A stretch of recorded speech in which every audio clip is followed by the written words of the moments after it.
ജനാർദ്ദനക്കുറുപ്പാണ്.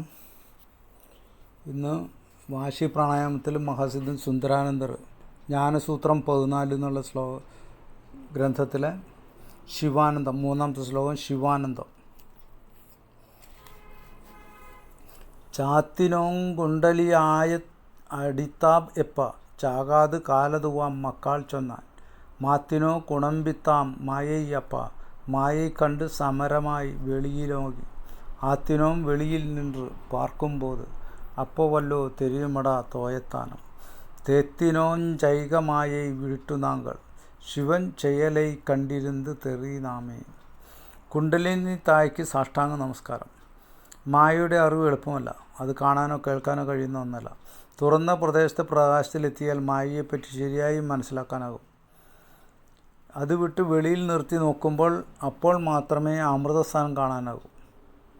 തോയസ്ഥാനം എന്ന് പറയും. അതിനും മേലെ പോയാൽ എല്ലാ ലൗകിക സുഖങ്ങളെക്കാളും മുകളിൽ പോയാൽ ശിവനെ കണ്ട് ആനന്ദിച്ചിരിക്കാം. കുണ്ടലിനി തായയ്ക്ക് സാഷ്ടാംഗ നമസ്കാരം. കുണ്ടലിനി അമ്മ, കുണ്ടലിനി ദേവി മൂലാധാരത്തിൽ ചുറ്റിക്കെടുക്കുന്ന സർപ്പരൂപത്തിലുള്ള ദേവീനെയാണ്. കാളി രൂപത്തിലാണ് അതിനെ ചിന്തിക്കുന്നത്. അതുകൊണ്ടാണ് കുണ്ടലിനി തായ് എന്ന് പറഞ്ഞത് അമ്മ. നമസ്കാരം. മായയുടെ അറിവ് എളുപ്പമല്ല. മായ എന്തെല്ലാം തരം മായയാണ്. വസ്തുക്കളെ തിരിച്ചറിയാനുള്ള കഴിവില്ലാത്തതല്ല. അവരെല്ലാവരും മായയിൽ മുങ്ങിക്കിടക്കണം. വസ്തുത തിരിച്ചറിഞ്ഞു എന്ന് നമ്മൾ കരുതും തന്നെ ചിലപ്പോൾ തിരിച്ചറിവിൻ്റെ അടുത്തെങ്ങ് എത്തിയിട്ടുണ്ടാവില്ല. അപ്പോൾ നമ്മൾ മായയ്ക്കകത്താണ്. വ്യക്തമായി ഒരു കാര്യം തിരിച്ചറിയാൻ പറ്റാത്തൊരവസ്ഥയാണ് മായ എന്നുള്ളത്. നമ്മൾ ഈ ഭൂലോകത്തിൽ ജീവിക്കണം, ആൾക്കാരായിട്ട് ഇടപെടണം. പക്ഷെ ആൾക്കാരുടെ ഉള്ളിലിരിപ്പ് നമുക്ക് തിരിച്ചറിയാൻ പറ്റണില്ല. നമ്മൾ നിരവധി കാലത്തെ പരിശ്രമം കൊണ്ടും പരിചയം കൊണ്ടും നമ്മൾ ഒരാളെ തിരിച്ചറിഞ്ഞു എന്ന് ഗ്രഹിച്ചാലും അയാൾ മറ്റൊരു വിഷയത്തിൽ അയാൾ എങ്ങനെ പെരുമാറുന്നുള്ളതിനെപ്പറ്റി നമുക്ക് അത് സംഭവം നടന്നാൽ തന്നെ അറിയാൻ പറ്റുള്ളൂ. അതാണ് നമ്മൾ മായയിലാണെന്ന് പറഞ്ഞത്. ഭൗതിക വിഷയങ്ങളിൽ, ലൗകിക വിഷയങ്ങളിലൊക്കെ ആൾക്കാർ വിവിധ തരത്തിലാണ് പെരുമാറുന്നത്. മായയുടെ അറിവ് എളുപ്പമല്ല, അത് കാണാനോ കേൾക്കാനോ കഴിയുന്ന ഒന്നല്ല. തുറന്ന പ്രദേശത്ത് പ്രകാശത്തിലെത്തിയാൽ മായയെപ്പറ്റി ശരിയായി മനസ്സിലാക്കുന്നു.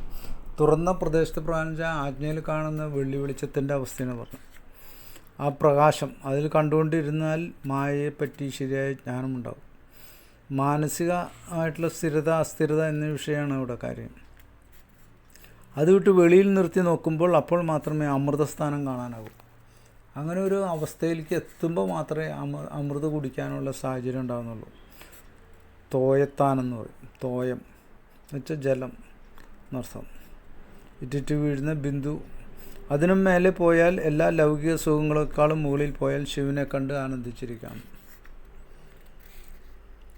അങ്ങനെ പൂർണ്ണമായിട്ടുള്ളൊരു വെളിച്ചം വരുന്ന ഒരവസ്ഥയിലാണ് ശിവനെ കാണാൻ പറ്റുന്നത്. അപ്പോൾ നമ്മൾ ഈ മായകളെല്ലാം തിരിച്ചറിയാനും ആ മയകളിൽ നിന്ന് രക്ഷപ്പെടാനും യഥാർത്ഥ സത്യം മനസ്സിലാക്കാനും തയ്യാറാവും.